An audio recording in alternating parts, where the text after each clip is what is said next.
আসসালামু আলাইকুম। ঈদের পরে সবাই কম বেশি ঘুরতে বের হয়েছে আমি জানি। আমি হয়তোবা সবার শেষে ঘুরতে যাচ্ছি। আজকে আমাদের উদ্দেশ্য ছিল আমরা ডিনার করব বাহিরে। কোথায় করব ভেবে পাচ্ছিলাম না, তাই হুট করে প্ল্যান করে ফেললাম দ্য ক্যাফেরে উত্তরা শাখাতে চলে যাওয়া যাক। এটা নিয়ে আমরা 5 বার এসেছি, কিন্তু ডিনারে কখনো আসা হয়নি। তাই ভাবলাম আজকে ডিনারটা এখান থেকেই করে নিই। আমরা আস্তে আস্তে প্রায় 30 মিনিট লেট হয়ে গিয়েছিল, আর এই 30 মিনিটে অর্ধেক খাবারই শেষ। কি খাবো, কোথা থেকে শুরু করব ভেবে পাচ্ছিলাম না, কারণ লেট করে ফেলেছি, তাই আমার মনটা অনেক বেশি খারাপ ছিল। সর্বপ্রথম আমি কেকের স্লাইস দুটো নিয়ে নিলাম। কেন নিলাম? কারণ আমার মেয়ে কেক খেতে খুব বেশি পছন্দ করে। জানি পরবর্তীতে আর পাবো না, যেহেতু 30 মিনিটে অর্ধেক খাবার শেষ, তারপর বাকি সময়তে কতটুকু খাবার শেষ হবে সেটা একটু ধারণা করা যাচ্ছে। তাই কেক দুটো নিয়ে আমরা চলে গেলাম। আমার মেয়ের বাবা তার মেয়েকে খুব যত্ন করে কেক খাইয়ে দিচ্ছিল, আর আমিও এখানে কিছু স্ট্যাটাস নিয়ে নিয়েছিলাম। এখানে এই রোলটা অনেক ভালো ছিল, কিন্তু পিৎজাটা মোটামুটি অ্যাভারেজ লেগেছে। এই পাস্তাটা একটু শক্ত ছিল, আমার কাছে টেস্টটা একদম ভালো লাগে নাই। যেহেতু আধা ঘন্টা লেট করে এসেছি, কিচ্ছু করার নেই, এখন আমাদেরকে খেতে হবে। স্যান্ডউইচটা মোটামুটি ছিল।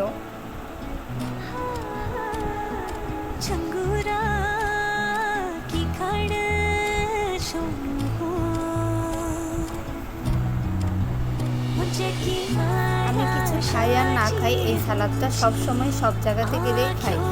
এই সালাদটা আমার কাছে এত ভালো লাগে, আমার এইটার নাম মনে নাই, কিন্তু এই সালাদটা অনেক বেশি মজা। আমি খুব তৃপ্তি নিয়ে এই সালাদটাই খেয়েছি। ডিনার করতে দ্য ক্যাফেরিতে এসে আমি এটা বুঝলাম যে ডিনারে ওনারা খাবারের পরিমাণটা অনেক কম দেয় এবং আইটেমগুলো অনেক কম দেয়। এই পাস্তাটা শক্ত ছিল, তাই মজা লাগে না।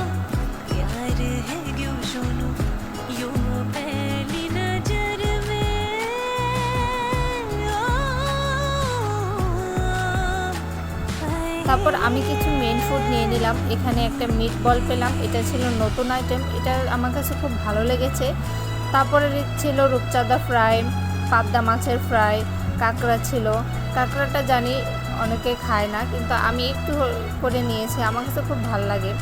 তারপর কাচ্চিও নিয়েছিলাম, কাচ্চিটা আমার কাছে একদম ভালো লাগে নাই। কাচ্চির মধ্যে বাসমতি রাইস না দিয়ে ওনারা নর্মাল রাইসটা দিয়েছে, কিন্তু কাচ্চিটা ঝরঝরে ছিল না, একদম আঠালো আঠালো ছিল, আর খেতেও আহামরি ভালো লাগে নাই। পেট ভরাতে হবে বা টাকা উসুল করতে হবে এই চিন্তা করে একটু খেয়েছি। এটা ছিল কাঁকড়াটা অনেক বেশি মজা ছিল।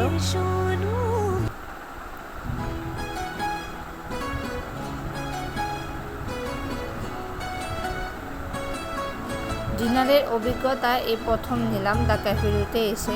আমি সবার উদ্দেশ্যে একটা কথাই বলবো, আপনারা ডিনারে আসতে চাইলে অন্য কোনো শাখাতে যাবেন, কিন্তু দ্য ক্যাফেরি উত্তরা শাখাতে কখনোই আসবেন না। আমি যে এবার খুবই বাজে অভিজ্ঞতার সম্মুখীন হয়েছি। আইটেম একদমই কম ছিল, আর পরিমাণও ওনারা অনেক কম দিয়েছিল। ইভেন সবগুলা খাবারই ঠান্ডা ছিল।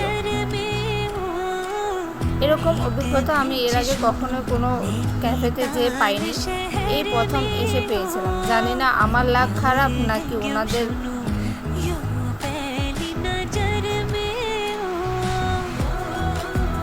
সব শেষে কিছু নিলাম, এই তো এটা ছিল কাবাব, এটা মোটামুটি ভালো লেগেছে। চাউমিনটা একদম বাজে ছিল।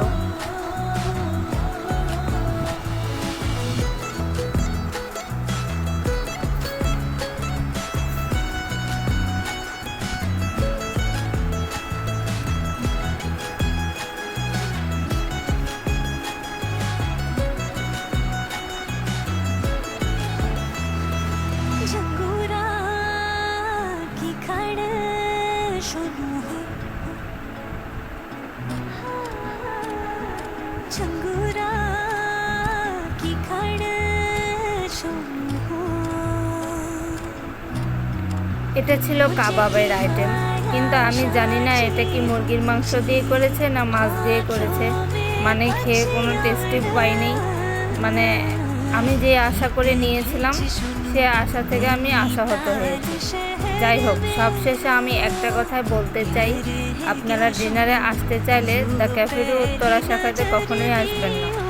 স্যুপটা নিয়েছিলাম, বরাবরই থাই স্যুপটা আমার কাছে খুব ভালো লাগে। স্যুপটা একমাত্র আমি একটু গরম পেয়েছি, আর সবগুলো খাবার আমি ঠান্ডা পেয়েছি। আমার মেয়ে তো অনেক বেশি আনন্দ করে যে কোনো জায়গায় গেলেই। ইভেন সে যদি তার সমবয়সী কোনো বাচ্চা পায় তাহলে সাথে সাথেই তাকে বন্ধু বানিয়ে ফেলে। এখনও তাই করেছে। দেখুন, একটা বাচ্চা পেয়ে তার সাথে কি সুন্দর খেলাধুলায় মেতে আছে।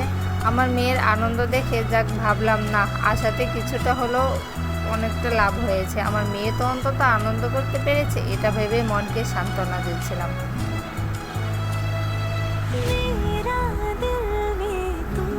এখন আমার হাজব্যান্ড আমার জন্য খুব যত্ন সহকারে ফুচকা বানাচ্ছে। ফুচকা আমি অনেক পছন্দ করি, কিন্তু আজকে কেন যেন 3টার বেশি খেতেই পারলাম না।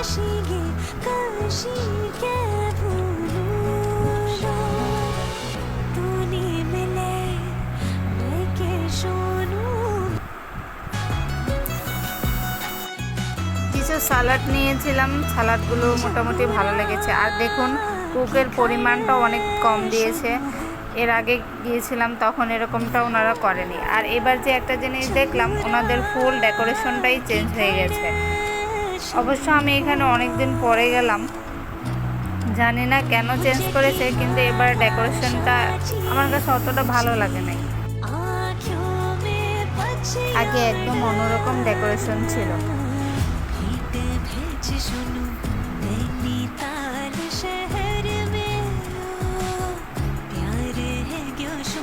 যাই হোক, দুঃখ ভারাক্রান্ত মন নিয়ে এখন আমরা বিদায় হচ্ছি দ্য ক্যাফেরু থেকে। আর কখনোই আমি ডিনারে এই শাখায় আসবো না। আল্লাহ হাফেজ।